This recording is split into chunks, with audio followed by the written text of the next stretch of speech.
Hey guys, happy Wednesday. It has been so long. We're always so sad on Wednesdays because we miss being with our CSM crew, hanging out with you guys.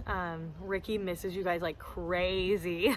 And we'll sit around the table being like, oh, we wish we were with our CSM crew.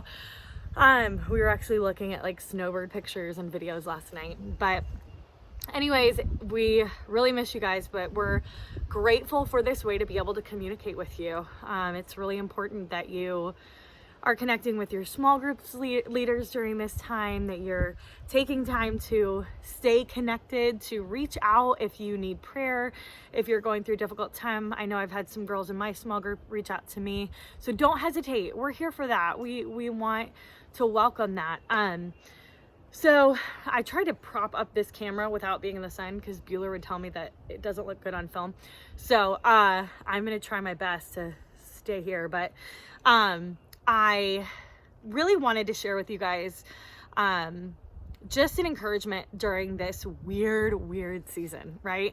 This is really crazy. You guys probably will never go through something like this, Lord willing, again.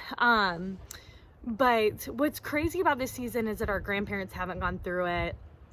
People that are older, like, they've never been through something like this. This is uncharted territory, and we're figuring this out together while we're apart. It's like a really odd time. It's just, it is a unique time, which in my opinion calls for unique measures, calls for a unique response from us. I know so many of you that I've talked to that are like, oh, I just want this to be over with. I'm just ready for it to be done. And I get that. I totally get it. But I would encourage you guys to lean into this opportunity. You do not always have an opportunity like this, and you might never have one again. And you're going to learn something through this season that you couldn't have learned without it. It reminds me when I was on bed rest with Nora for 3 months. Way better than bed rest because I couldn't do anything when I was on bed rest. It was awful. And I do not miss that at all. I'm able to play with my kids and work out and all that stuff. But it reminds me of that season where I was like, what am I going to do to make the time go by? And that's just the wrong aim, I think. The aim isn't to to have time go by. The aim is to really redeem the time, is to use it and say, how can I use this to help me grow? And I'm saying this as someone who's learning this myself, even in the context of being a mom who my kids are like driving me crazy sometimes. And, you know, I've got to get them out of the house. I got to find activities for them to do. But I'm realizing it's such a unique time for even our family. And so I pray that this is just an encouragement for you to help you get through, this season. So I love the scripture, Isaiah 9:6, and it talks about how Jesus is our Messiah, and it names off these things that Jesus is. And my favorite one is the Prince of Peace. And I was thinking about that the other night, thinking, what is the Prince of Peace? Why is that term used? And it really is because Prince is a leader, like the head, the giver, the sharer, the person you want to follow in the ways of peace. And really, the Prince of Peace is like the epitome of peace. Like, he is the epitome of what peace should feel like, should look like. And so I was actually thinking like of how people used to use the term, like, I don't know, in my context, it would be like coffee. So like Starbucks is like the Cadillac of coffee, which a lot of people would disagree with me. But it means it's like the best of the best, right? And I actually asked KK, who loves shoes, is totally into shoes. If you know KK, he always has a nice pair of sneakers on. And I said, what is the Cadillac, the Tesla, of shoes? He said Gucci, which I did not know this. So Gucci is the Tesla, the Cadillac of shoes. I actually asked Ethan, because he's into trucks. I said, what is the Cadillac of trucks, which I know isn't a thing, but he said Ford. He said this is his opinion. Not everyone would agree with him, so don't text him and say you don't agree with him. But that's his opinion of what is the epitome of trucks, okay? What's the epitome of a phone? An iPhone. I'm totally an Apple fan. What is the epitome of football? Tom Brady, duh. The Patriots, I'm kidding. Tom Brady's now a traitor. But don't make fun of me. It hurts my heart. It was really sad to go through, but I'm gonna make it, guys. But anyways, the epitome. So think of something that is the epitome of an area that you really enjoy, right? Something that you know, like, that's legit, that is real, that is like the best of the best of the best. So when it comes to Jesus, we need to start thinking that way about peace. He is the epitome of peace.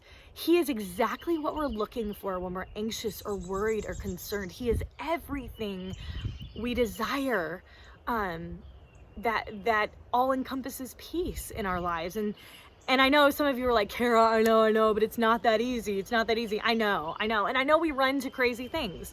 When I was on bed rest, I was on Google. I was looking at, like, researching situations of moms that went through the same thing as me, which was not a good idea. It gave me way more anxiety. Unfortunately, we can be distracted and look for peace in so many ways that we don't need to. And so many times I would look for it elsewhere. And even now I'll catch myself like wanting to watch the news or something, and it never brings me peace. It doesn't. I was rocking Nora the other night, and this is weird, but I sing her a Disney song. Don't ask me to sing one. I sing her a Disney song to help her calm down, because she's usually like freaking out. She's been really bad at sleeping because her stomach's been bothered with taking medicine. And so I sing her a Disney song, and then I sing her a hymn. And the other night I was singing her What a Friend We Have in Jesus. And I was singing it, and it basically says, oh, what peace we often forfeit when we do not carry everything to God in prayer. So it talked about, like, oh man, what a friend we have in Jesus. We're able to give him our worries and concerns, but so many times we forfeit this peace we could have. Right? I think there is a peace available to all of us right now that we a lot of times distract ourselves from, and we forfeit it. We say, I'm not going to have it. Like, I'm just not going to have peace today because I'm choosing other things. And I want this to be an encouragement to you. And in those moments where you're stressed, in those moments where you're anxious and worried, there's a lot of worries I know people have about graduation, about college, about summer plans. Like, I know that this has got to be a stressful time for you guys. But the unique thing about right now is everyone is stressed. Everyone is anxious. I love John 14:27 says, peace I leave with you, my peace I give you. I do not give to you as the world gives. Do not let your hearts be troubled, and do not be afraid. So this peace that you're looking for in the world, it's different. It's not the same. It's not ultimate peace. It's not ultimate fulfillment. It's all temporary. And a lot of times it's not even a temporary peace. It doesn't give us peace at all. It just distracts us till we get to the next thing. And I would hate for you to be distracted this whole season and not really focus on this peace that you could have. I don't want you to forfeit it. I want you to grab a hold of it. And so I love the scripture, cast your cares on the Lord, for he cares for you. And when Ricky was I think it was like a year ago, we were doing family night and teaching him this scripture. And what we were doing was explaining the word cast, because kids don't understand this stuff all the time. And we gave him a ball and we just played catch with him. But every time we threw the ball and every time he threw it, he had to say cast. And then at the end, we read him this scripture. And the whole idea was cast is giving, is throwing. And I think sometimes when we go to the Lord in prayer, we think, cast your cares on the Lord. So I'm going to give you a little bit of my anxiety about this, and a little bit of my worry about this, and a little bit of my concern about this. And we kind of slowly hand it over. But I really want to encourage you guys today, don't do that. Don't just give it little bit by little bit by little bit. I mean, you can do that. Sometimes that is how we do it because we're so distracted or so withdrawn from the Lord. But I encourage you guys today to cast, and I mean throw those worries at Jesus, not because you're like angry at him, but because you know no one is going to take those worries and concerns and anxieties better than he will take them away. Nothing will take it away the way that he does. So let's like fervently give him those anxieties and those worries. And let's really work at realizing and understanding that he is the ultimate peace. He is the ultimate satisfaction. He is the ultimate fulfiller of our lives. And so I just wanted to encourage you guys in that today. I hope you had an awesome time with your small group leaders. If you're feeling anxiety and worry, yes, reach out to your small group leader. Yes, connect with a friend. But first and foremost, go to the Lord. Doesn't have to sound pretty, doesn't have to be the perfect prayer. Just say, Lord, these are the things I'm worried about. I'm going to give them to you. I'm not going to worry about them anymore because you care about me and you love me so much. You don't want me to carry these burdens. And so I'm going to walk in trust. I'm going to trust that you hold the keys to my future, that you love me more than I love myself, that you know what's best for me. And guys, I'm seriously practicing that right now in a time where I had plans on how things were going to look and how things were going to go. And I had to say, you know what, Lord, I trust you. You know better than I do, and you see the big picture. We love you guys so much. I just challenge you to really be in prayer this week. Give your burdens to Jesus. Find peace and ultimate peace in him. And we will see you next week.